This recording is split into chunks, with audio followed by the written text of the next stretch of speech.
ya Jumain. Pada hari ini sebelum kita memulai pembelajaran, lebih baiknya kita berdoa terlebih dahulu agar kita mendapat kelancaran, keberkahan selama kita belajar hari ini. Doa dipimpin oleh ketua kelas. Silakan ketua kelas. Ya teman-teman,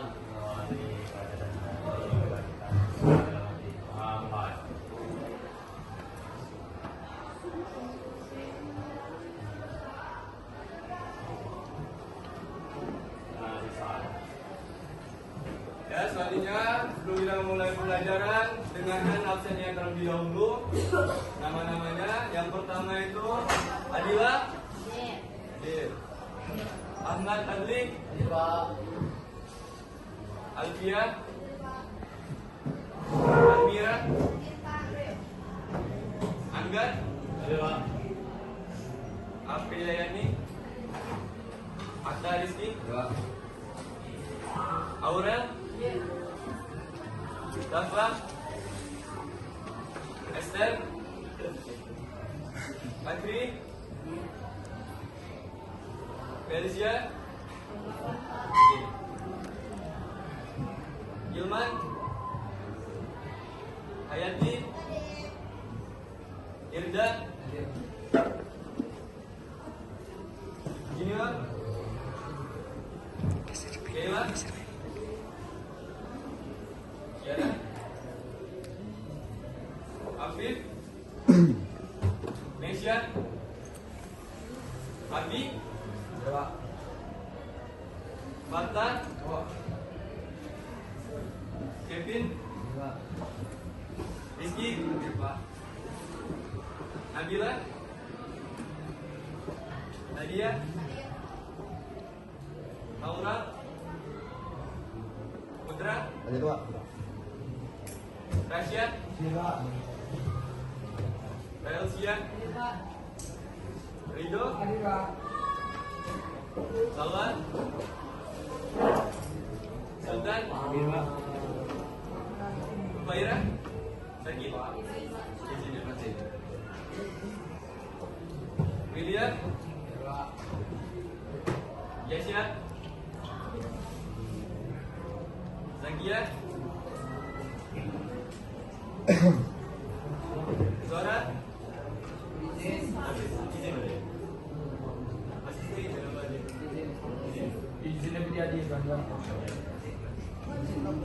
Delendra. Nah, sebelum memasuki materi selanjutnya, siapa yang masih tahu materi sebelumnya apa? Tentang apa? Bang Syariah. Bang Syariah. Nah, jadi siapa yang masih ingat materi sebelumnya? Yang masih ingat, silakan cuci tangan. Terus juga di mejanya masing-masing aja. Jelaskan. Nanti ada poin tambahan. Ada yang bisa? Nggak apa-apa baca LS, tapi jangan seluruhnya. Yang kalian ketahui tentang asuransi bank yang kemarin sudah pelajari. Ada spidol kan?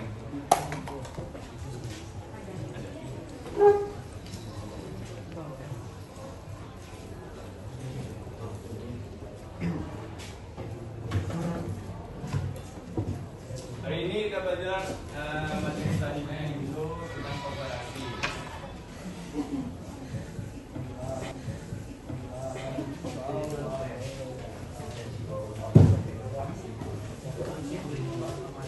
Nah, dari tahu itu tentang materi selanjutnya kemarin kan?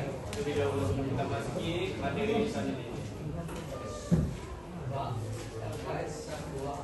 Hah? LKS itu tadi nggak apa-apa, nanti yang main aja. Nah, ada yang tahu tentang materi sebelumnya? Satu orang aja perwakilan. Ya, bisa. Tentang asuransi sama bank kemarin.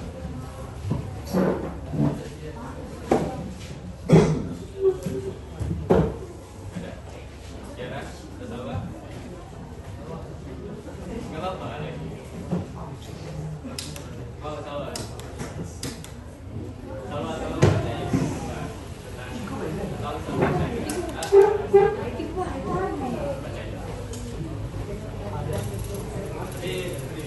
Ini kita coba poin-poinnya.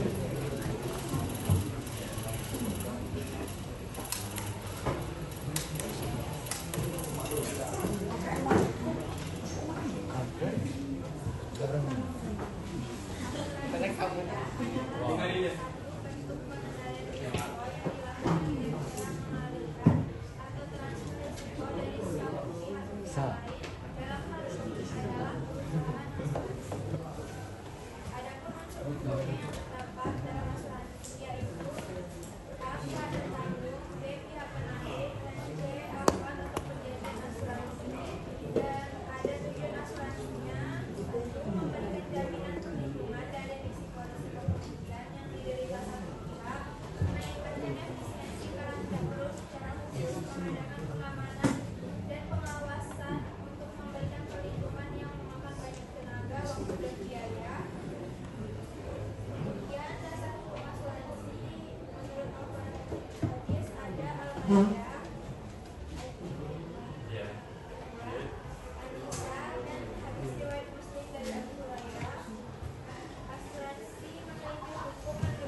Nah, jadi asuransi syariah dan bank syariah itu berlandasan hukum Islam, berlandasan Al-Quran dan hadis juga. Jadi asuransi dan bank syariah itu diperbolehkan karena sudah berlandasan dua tadi, berlandasan Al-Quran dan hadis.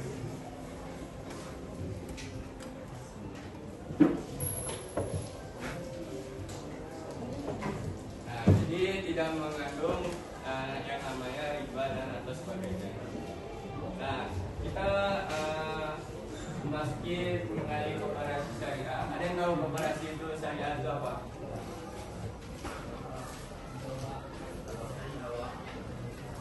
Ada yang tahu koperasi syariah itu apa? Itu? Ada coba. Iya, koperasi syariah itu apa? Tentang apa? Koperasi yang menjalankan aktivitas usaha dengan prinsip, tujuan dan kegiatannya berlandaskan Al-Quran dan hadis juga. Ini. Dalam pengertian lainnya, koperasi syariah adalah badan usaha yang beranggotakan orang-orang yang atau badan hukum koperasi yang berlandaskan kegiatan prinsipnya yaitu syariah, sekaligus dengan gerakan ekonomi kerakyatan dan prinsip kekeluargaan. Jadi koperasi syariah ini berlandaskan juga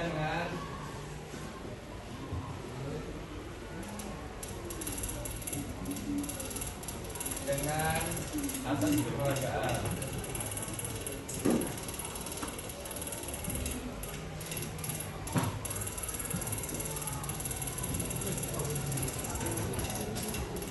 Nah, jadi koperasi syariah itu yang bisa kita ambil seperti itu. Kalau misalnya ada toko atau jualan yang mengandung peminjaman dari syariah, misalnya gerobak. Pernah lihat gerobak peminjaman dari koperasi, misalnya koperasi syariah itu kan ada tentang peminjaman tadi kan. Nah, jadi ya dari tujuannya itu peminjaman dari sebuah lembaga ke masyarakat. Misalnya si Gamba ingin berjualan tuh, jualan goreng-gorengan. Nah, jadi lembaga itu sudah ada namanya peminjaman, misalnya barang gerobak dan yang lainnya. Bahan-bahan itu tentang peminjaman, ada uang atau yang lainnya seperti itu. Nah, yang selanjutnya itu berarti sudah paham kan tentang definisi koperasi syariah? Kalau belum paham, silakan bertanya. Paham? Nah, jadi kita memasuki tentang sejarah hukum syariah. Nah, jadi koperasi ini berlandaskan pada nilai-nilai Islam sebenarnya telah diperkasai oleh Haji Samuddin di Solo melalui Syarikat Dagang Islam yang menghimpun anggota yaitu para pedagang batik di Solo. Nah, kemudian keberadaan koperasi syariah mulai banyak diperbincangkan di masyarakat sejak maraknya pertumbuhan BMT atau badan yang berlandaskan tentang koperasi tersebut, disebut BMT di Indonesia. Yang pertama kali dipelopori oleh BMT Bina Ihsan Kamil pada tahun 1992. Nah, jadi koperasi syariah ini didasari oleh Haji.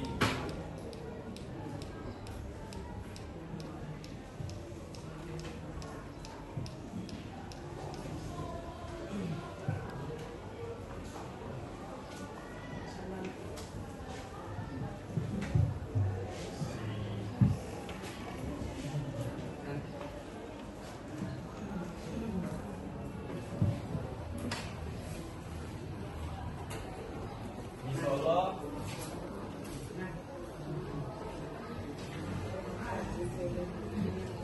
dan dipelopori juga oleh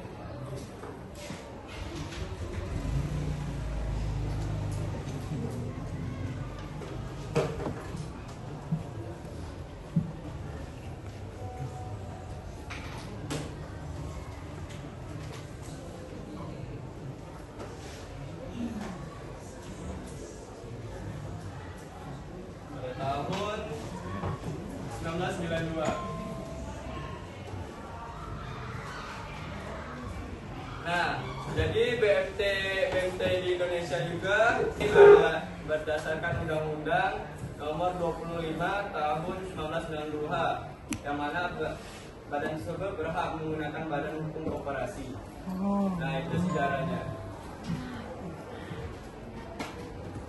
Udah jelas sejarahnya. Nah, yang selanjutnya itu kita masuk yang namanya dasar hukum koperasi syariah.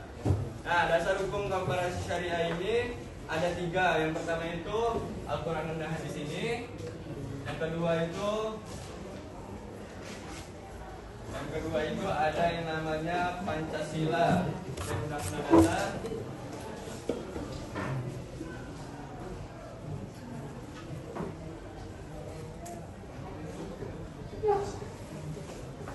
Yang ketiga itu ada Peraturan Menteri Koperasi.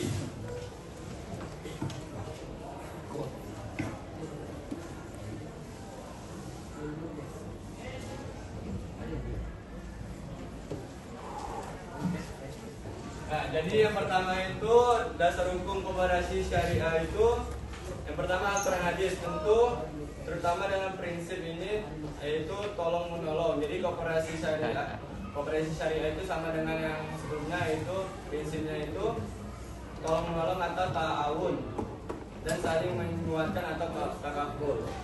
Itu dasarkan hukum Al-Quran dan Hadis. Yang kedua itu berdasarkan Pancasila dan Undang-Undang 1945. Nah, jadi dalam Pancasila itu dalam sila kelima yang berbunyi itu keadilan sosial bagi seluruh rakyat Indonesia. Jadi intinya itu sama dengan aturan hadis tadi tentang prinsip tolong menolong dengan keadilan, berdasarkan keadilan. Nah, jadi termasuk berupa simbol yang Pancasila yang nomor kelima itu ini atas tadi. Ya, ada gambar apa itu? Tidak, yang kelima, Pancasila yang kelima apa gambar?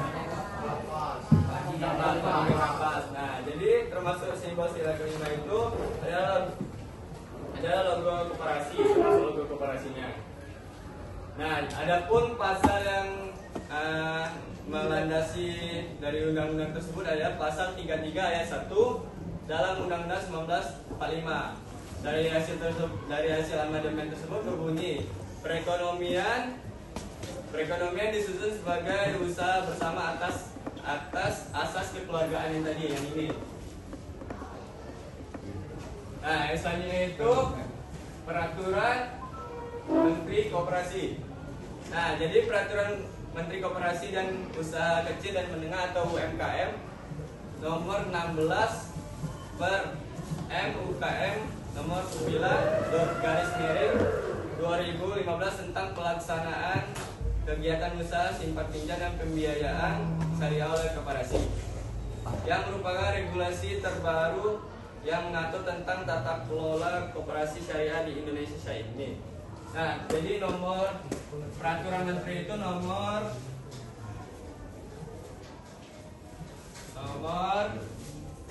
ya, 16 per garing ber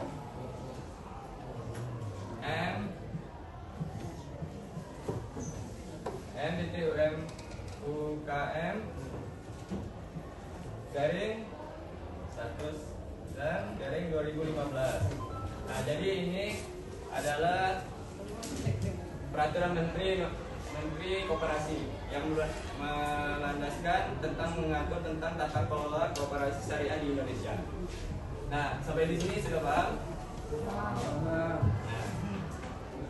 Nah, selanjutnya itu tentang kegiatan usaha koperasi syariah. Yang pertama itu ada yang menggunakan dana seperti yang kita pelajari sebelumnya tentang asuransi, bank dan lainnya. Ada yang namanya penghimpunan dana.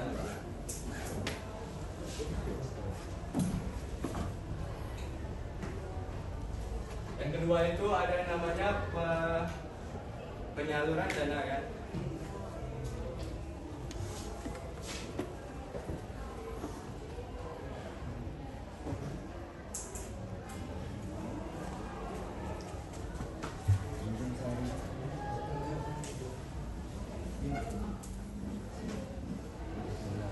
Yang ketiga itu ada yang namanya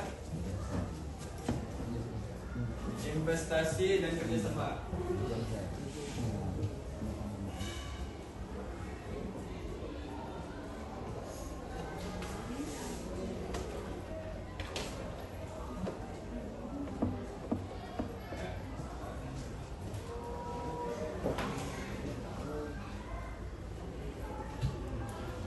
Yang keempat itu ada yang namanya jual beli.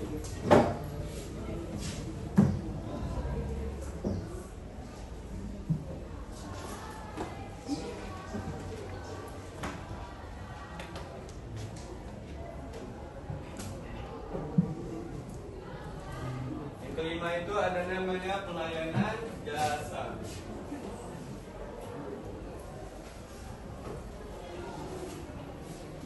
Nah, yang selanjutnya itu tentang penitipan, pengalihan utang,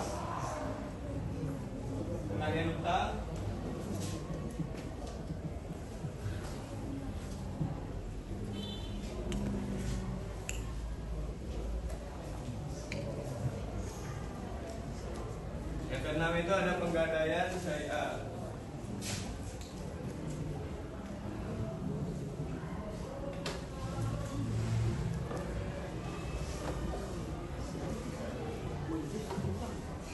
Yang ke-8 itu ada yang namanya pendegradasian mandat.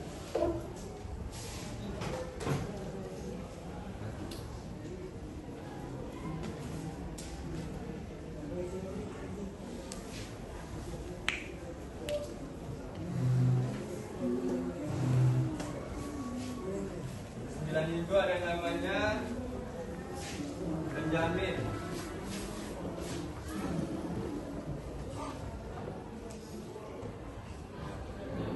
Itu ada namanya pinjaman ya.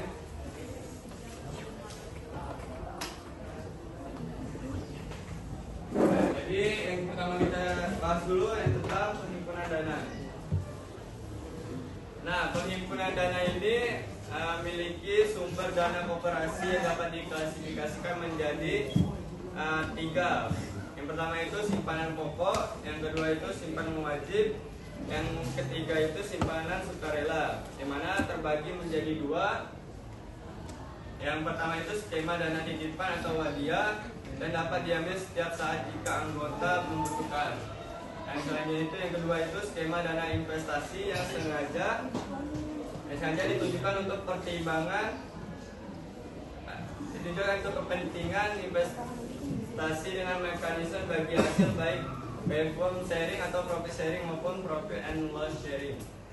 Langsung, contohnya yang pertama itu misalnya Kiara pertama beli 100 paket seragam gitu. Nah, sebagai karya melalui kompensi syariah. Jadi kompensi syariah itu seperti lembaganya. Jadi yang punya lembaga itu Salwa misalnya. Nah, jadi kemudian koperasi itu memesankan kepada pihak konveksi. Jadi Salwa tadi menyuruh orang untuk melakukannya seperti itu. Nah, itulah yang namanya buy al-ittisna atau buy al-salam. Nah, terus apabila pihak pertama tadi yang Kiara tadi bisa membayar secara tunai kepada koperasi, maka disebut namanya bal istinna. Dan apabila pihak pertama membayar secara langsung namanya buy salam. Jadi kalau yang tidak diangsur itu namanya buy al istisna. Kalau misalnya yang itunya sebaliknya, yang namanya buy al salam. Kemudian koperasi yang akan melunasi pelunasan pembayaran kepada pihak ketiga. Nah itu saja yang mengenai tentang jual beli. Yang selanjutnya itu pelayanan jasa. Jadi dalam koperasi syariah ini juga ada nama yang berlandasan dengan pelayanan jasa. Selain kegiatan menghimpun dana, penyaluran dana, investasi dan jual beli, koperasi juga dapat melakukan usaha jasa antara lain sewa menyewa atau ijrah. Nah jadi koperasi juga bisa kita itu apa? Misalnya kita mau ke koperasi syariah tuh, lembaga koperasi syariah, ada yang namanya sewa menyewa atau pemindahan hak guna usaha. Suatu barang dengan membayar sejumlah uang sewa dan tanpa memindahkan hak milik atau barang tersebut, contohnya persewaan tenda, terus persewaan wedding property dan lain-lainnya. Jadi itu. Nah, yang selanjutnya itu adanya namanya penitipan wadiah. Penitipan ini disebut juga wadiah, dapat dilakukan dalam bentuk penyediaan loker penitipan barang seperti sepeda motor, mobil dan lainnya. Jadi koperasi syariah juga menaungi, misalnya jika kita berlibur atau itu boleh menitipkan barangnya ke koperasi syariah seperti itu. Nah, selanjutnya itu namanya pengalihan hutang atau hawala, itu nomor 6. Nah, itu jasa yang disediakan oleh koperasi syariah untuk memindahkan kewajiban pembayaran hutang anggota kepada pihak lain, yang kewajiban itu diambil oleh koperasi syariah dan anggota tersebut berkewajiban membayar kewajiban kepada koperasinya. Nah, jadi pengalihan hutang ini dalam koperasi syariah itu sebagai lembaga yang bisa sebagai naungan atau penghubung antara pemilik hutang dengan orang yang pada orang yang berhutang itu. Nah, jadi bisa menaungi seperti itu juga pengalihan hutangnya di koperasi syariah. Tidak jelas? Nah, yang selanjutnya itu nomor ke-7 itu penggadaian syariah. Nah, jadi penggadaian ini sudah umum kan, sudah ada yang kan, ada yang namanya aplikasi penggadaian seperti itu. Sudah dengar? Nah, yaitu menahan hasil dari anggota sebagai jaminan peminjaman yang diterima dari koperasi syariah, yang mana koperasi tidak menerapkan bunga terhadap pinjaman tetapi menerapkan biaya penyimpanan terhadap aset yang dijamin jadikan jaminan. Nah, jadi ada lembaga yang syariah yang sudah tidak menjadikan jaminan, misalnya perlu KTP, itu ada kan, pegadaian ada yang perlu dengan syarat-syaratnya, ada KTP, ada yang lain-lainnya. Tapi kalau misalnya kalian ingin mengadakan sesuatu, carilah lembaga yang sudah terpercaya atau yang sudah verifikasi. Selanjutnya itu yang ke-8 itu pendelegasian mana atau wakalah, yaitu jasa yang disediakan oleh koperasi untuk pengurusan SIM, STNK dan lain-lainnya. Jadi koperasi syariah itu juga bisa sebagai layanan untuk kita mengurus sesuatu seperti STNK, terus SIM dan lain-lainnya. Nah, yang selanjutnya itu namanya penjamin atau kafalah yang ke-9. merupakan kegiatan penjamin yang diberikan oleh koperasi yang bertindak sebagai penjamin pada para pihak ketiga yang memenuhi kewajiban anggota. Seperti contohnya, apabila ada anggota koperasi seperti misalnya Rasya kan, sebagai anggota koperasi yang mengajukan pinjaman pada bank syariah, di mana koperasi tersebut bertindak sebagai penjamin dan kelancaran usaha. Jadi Rasya itu sebagai anggotanya, tapi lembaga tersebut sebagai jaminannya. Udah jelas? Nah, yang selanjutnya itu ada pinjaman lunak, yaitu pinjaman yang diberikan oleh koperasi kepada anggota, di mana anggota hanya berkewajiban untuk mengembalikan sejumlah uang yang dipinjam tanpa harus membayar tambahan bunga. Jadi pinjaman lunak ini tidak ada bunganya seperti yang hal yang lainnya. Nah, itu saja materi yang dapat Bapak sampaikan. Nah, jadi koperasi syariah juga ada hikmah dan manfaatnya. Yang pertama itu mendorong dan mengembangkan potensi dari setiap serta meningkatkan kesejahteraan ekonomi masyarakat secara umum dengan prinsip syariat Islam. Yang kedua itu meningkatkan kualitas sumber daya manusia, terutama pengurus dan dalam koperasi syariah. Yang ketiga itu meningkatkan perekonomian nasional. Nah, jadi koperasi syariah juga dapat meningkatkan perekonomian nasional. Yang keempat itu menghubungkan penyedia dana dan penggunaan dana. Yang kelima itu memperkuat keanggotaan koperasi sehingga saling bekerja sama. Yang keenam itu membuka peluasan lapangan pekerjaan bagi anggota dan masyarakat umum. Yang ketujuh itu membantu tumbuh dan berkembang usaha setelah usaha kecil mikro dan menengah para anggota koperasi. Nah, itu saja materi yang hari ini dapat Bapak sampaikan. Semoga bisa bermanfaat untuk kalian menjalankan aktivitas untuk kedepannya. Nah, langsung aja Bapak ada pertanyaan mengenai tentang koperasi syariah ini. Bapak bagi menjadi 3 kelompok. Ini total berapa? 39.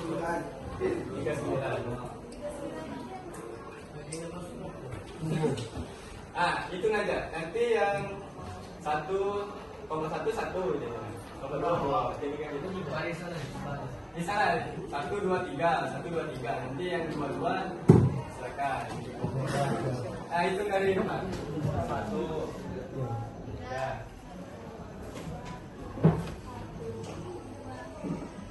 3.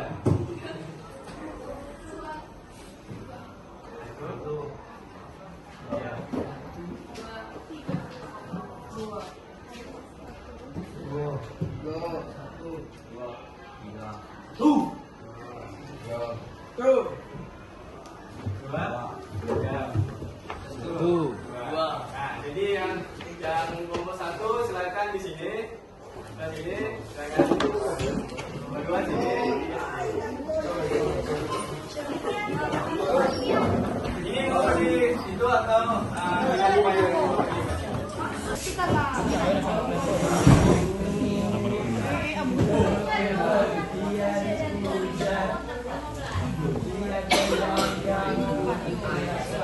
Mana kelompok 3? Kelompok 3. Kalau misalnya 3 kan, berangkat kursi kan, berangkat juga kursi.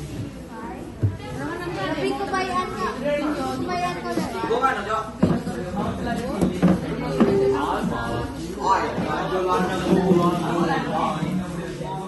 Iya anjir pemain. Itu saja materi jawab. Itu saja materi hari ini. Bapak ucapkan terima kasih. Semoga setelah kita materi yang ini bisa bermanfaat untuk kalian di masa yang akan datang. Amin. Bapak akhiri. Wassalamualaikum warahmatullahi wabarakatuh.